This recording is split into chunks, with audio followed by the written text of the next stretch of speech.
السلام علیکم ورحمۃ اللہ وبرکاتہ۔ الاصلاح انڈس ٹی وی میں ہم آپ کا خیر مقدم کرتے ہیں۔ آج پھر ہم اصلاح الاحوال پروگرام میں شامل ہیں اور حضرت علامہ علی اختر اعوان صاحب کے پاس موجود ہیں۔ السلام علیکم ورحمۃ اللہ وبرکاتہ۔ وعلیکم السلام ورحمۃ اللہ وبرکاتہ۔ علامہ صاحب، دوسرا عشرہ رحمت اپنے اختتام پہ جا رہا ہے اور کل سے تیسرا عشرہ شروع ہو رہا ہے، تو ہمارے ناظرین کو آپ بتائیں گے کہ بھئی کون سی دعا پڑھنی چاہیے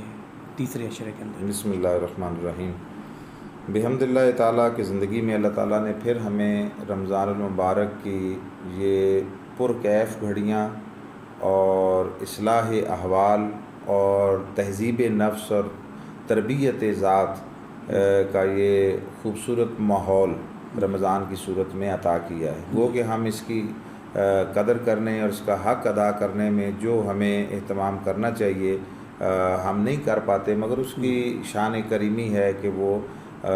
پھر بھی اپنی رحمت کے دروازے بھی کشادہ رکھتا ہے اور اپنی بخشش و مغفرت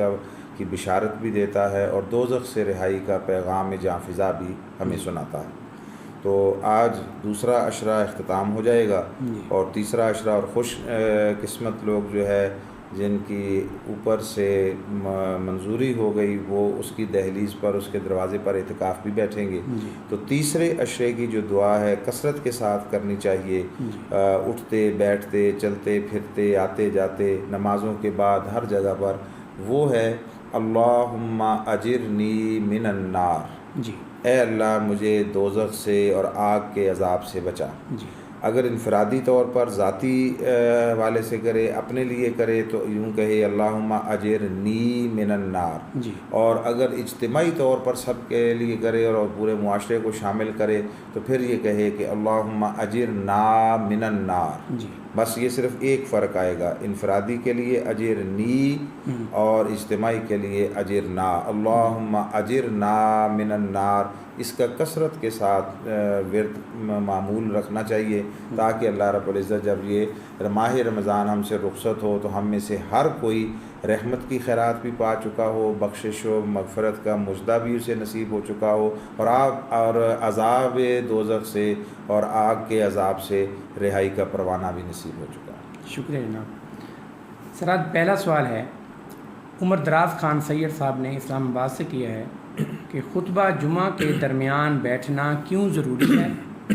دوسرا، دونوں خطبوں کے درمیان کی ہوئی دعا کیا قبول ہوتی ہے؟ جی،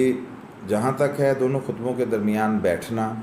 یہ اس لیے ہے کہ آقا علیہ السلام کا معمول مبارک یہی تھا، سنت طیبہ یہی ہے کہ حضور علیہ الصلوۃ والتسلیم جب تشریف لاتے اور واعظ فرماتے، خطاب فرماتے تو کچھ دیر گفتگو کر کے آقا علیہ السلام پھر جو ہے وہ ممبر پر تشریف فرما ہوتے، پھر دوبارہ اٹھتے، ایک وقفے کے بعد مختصر وقفہ ہوتا، اس کے بعد پھر اٹھتے اور دوبارہ گفتگو فرماتے۔ تو اس کو قائم رکھنے کے لیے، اس سنت پر عمل کو اپنانے کے لیے یہ ہر جگہ پر جو خطباء ہیں، علماء ہیں، وہ اس کو اڈاپٹ کرتے ہیں، پرفارم کرتے ہیں۔ اور یہ بات بھی ذہن نشین رہے کہ آقا علیہ السلام جو خطبہ دیتے تھے وہ اس کی صورت یہ نہیں تھی جو ہم عربی والا خطبہ دیتے ہیں، نہیں، اس میں فرق تھا۔ آقا علیہ السلام کا خطبہ خطاب ہی ہوتا تھا، صرف اس کے دو حصے آقا علیہ السلام کر لیتے تھے، درمیان میں بیٹھنے کی صورت میں ایک وقفہ، ورنہ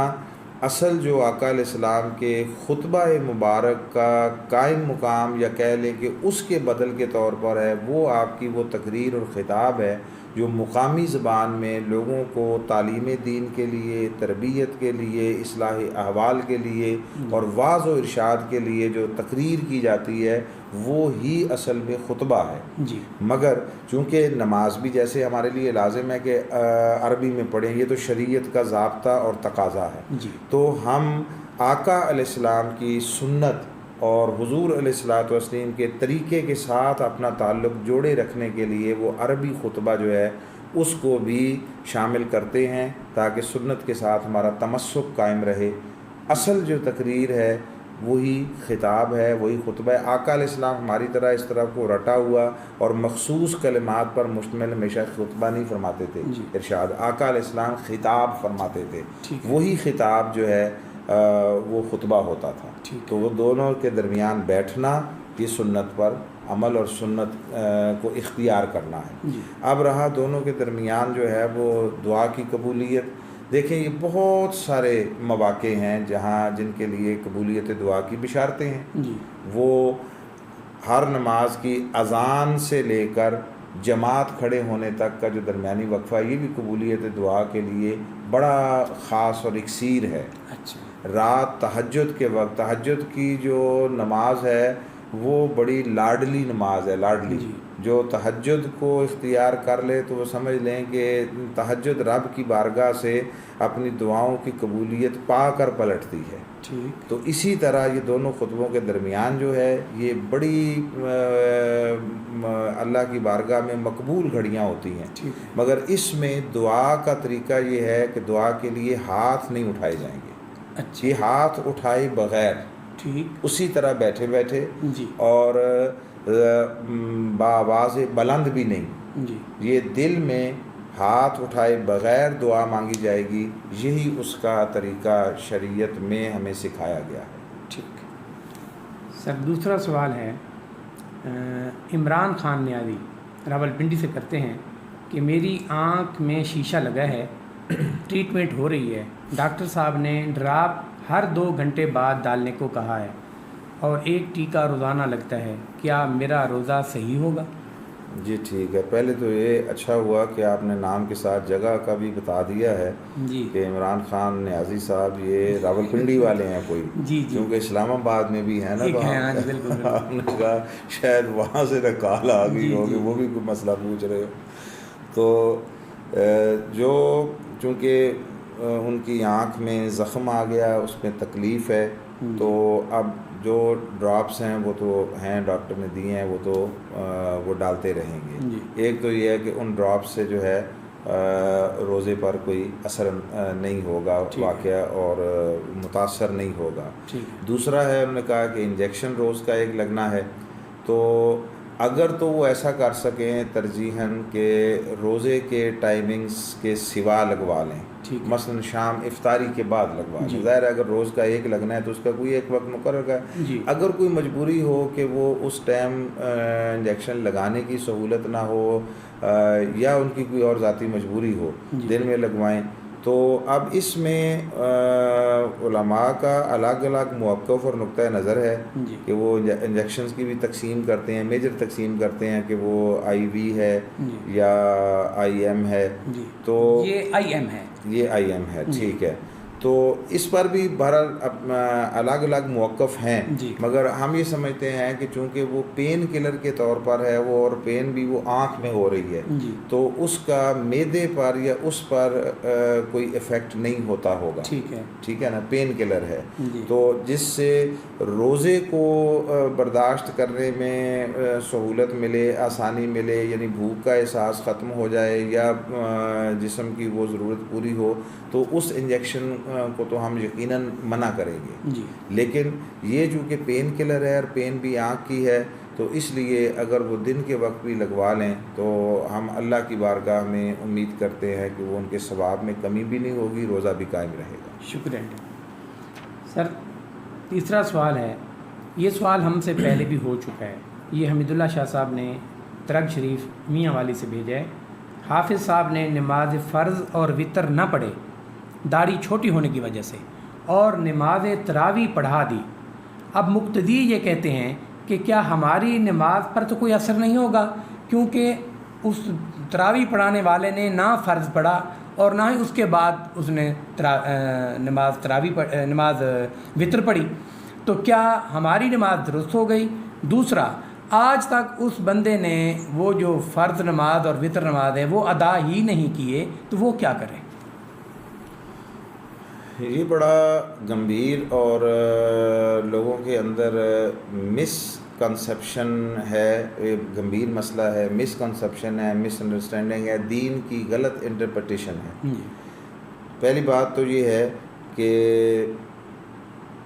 داڑھی سمیت جتنی سنتیں ہیں جی وہ نمبر 1 صرف امام کے لیے نہیں ہیں، وہ تمام اہل اسلام کے لیے۔ ٹھیک میں نے شاید میں بھی جب پچھلی دفعہ اس سوال کا جواب کسی اور اینگل سے جیسے ہمیں کنوے ہوا تھا اور دیا تھا، تو وہ یہ ہے کہ اگر چھوٹی داڑھی یا بغیر داڑھی والے امام کے پیچھے نماز نہیں ہوتی جی تو پھر پیچھے مقتدیوں میں کوئی بغیر داڑھی کے کھڑا ہو یا چھوٹی داڑھی کا، تو پھر اس کو بھی نکال دیا جائے، جی پھر اس کو مسلم معاشرے میں اس کے اسٹیٹس کو تبدیل کر دیا جائے۔ جی یہ بڑی عجیب و غریب بات ہے کہ لوگوں نے دین کو حلیے کے ساتھ خاص کر دیا ہے، رسموں کے ساتھ خاص کر دیا ہے۔ جی اب وہ جو حافظ صاحب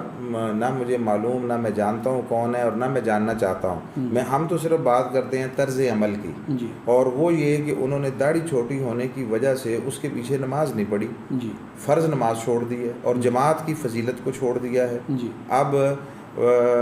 ہم کوئی سخت بات کرنے کے قائل تو نہیں ہیں، مگر کوئی ان سے پوچھے کہ اللہ کے بندے آپ نے فرض باجماعت نماز کی فضیلت کو چھوڑا کس کے لیے؟ کہ ادھر سنت تھی، اس کی سنت نہیں آپ کے خیال میں، ان کے خیال میں، جی آپ کے نقطۂ نظر کے مطابق داڑھی بمطابق سنت نہیں تھی، یعنی وہ ایک قبضہ یا پوری مٹھ نہیں تھی، جی تو یہ تھی سنت، جی حتیٰ کہ اس کی داڑھی بالکل بھی نہ ہو، بالکل بھی نہ ہو، جی تب بھی یہ ترک سنت ہے، آپ نے ترک فرض کر دیا۔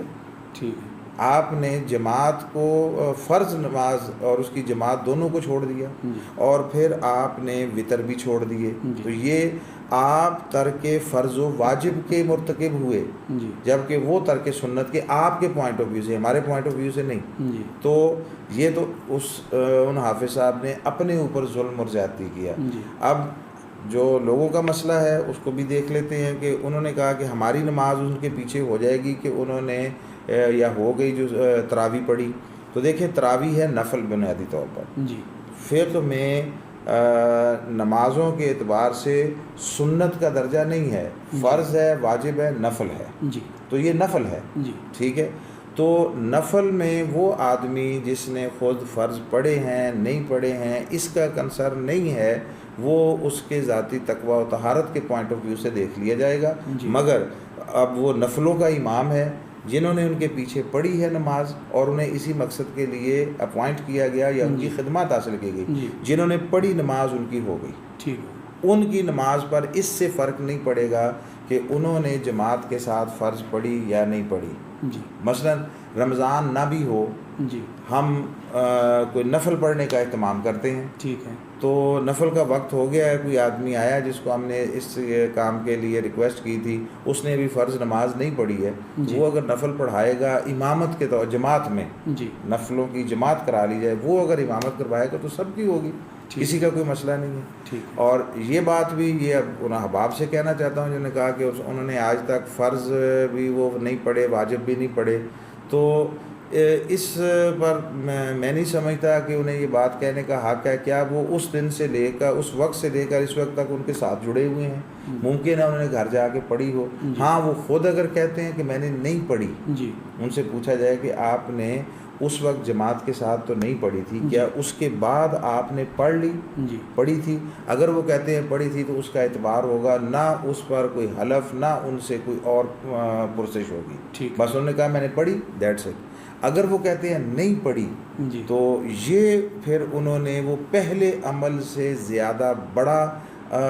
عمل کیا اور ظلم کیا اپنے اوپر، جی ظلم کیا ہے۔ تو ان تک اگر یہ بات پہنچ سکتی ہو تو انہیں بھی یہ کہا جائے کہ خدا کے لیے آپ اپنے ذاتی موقف میں اتنے اسٹرکٹ، اتنے سخت اور متشدد نہ ہو جائیں کہ جس سے آپ اپنی خیر اور بھلائی سے محروم ہو جائیں۔ جی تو آپ وہ جو کثیر تعداد میں دنیا میں ہر مکتبہ فکر اور